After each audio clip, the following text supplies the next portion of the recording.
চলো আমরা কোথায় যাচ্ছি? জগদ্ধাত্রী পুজো উপলক্ষে সেবানগর স্কুলের পাশে মাঠেতে মেলা হচ্ছিল। আমি, শ্রুতি, সিদ্ধার্থী, মনামি চারজনে মিলে, ময়ূরী 5 জনে গেলাম মেলা দেখতে। মেলায় অনেক দোকান পসার বসেছিল, কিন্তু আজকে ছিল মায়ের বিসর্জন, তাই সেরকম লোকজন ছিল না। সব দোকানে ঘুরতে ঘুরতে সব দেখতে দেখতে যাচ্ছি। এমনিই বলে দেখাশোনাতেই কেনাকাটি আপনার ব্যাপার। এরা তো কিছু কিনছেই না, দেখতেই যাচ্ছে জিনিসগুলোকে।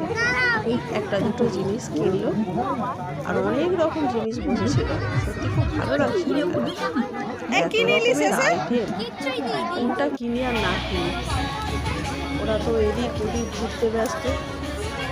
তারপর নানা রকম খেলনার দোকান ছিল, হেয়ার ব্যান্ড, এইসবের জিনিসের দোকান ছিল। ওরা দেখে সুন্দর একটা আর একটা মজার খেলা খেললো। তারপর ঘুগনি আর চাউমিন খেলো ওরা। বসে খাওয়া দাওয়া করলো। তারপর হাঁটতে হাঁটতে বাড়ি ফিরছি। রাস্তার ধারে সুন্দর লাইটিংগুলো তারপরে সেভাবে বৃষ্টি গিয়েছিল।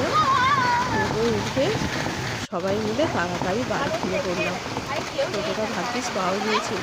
বৃষ্টিতে পুরো ভিজে তাড়াতাড়ি সবাই বাড়ি ফিরে এলাম।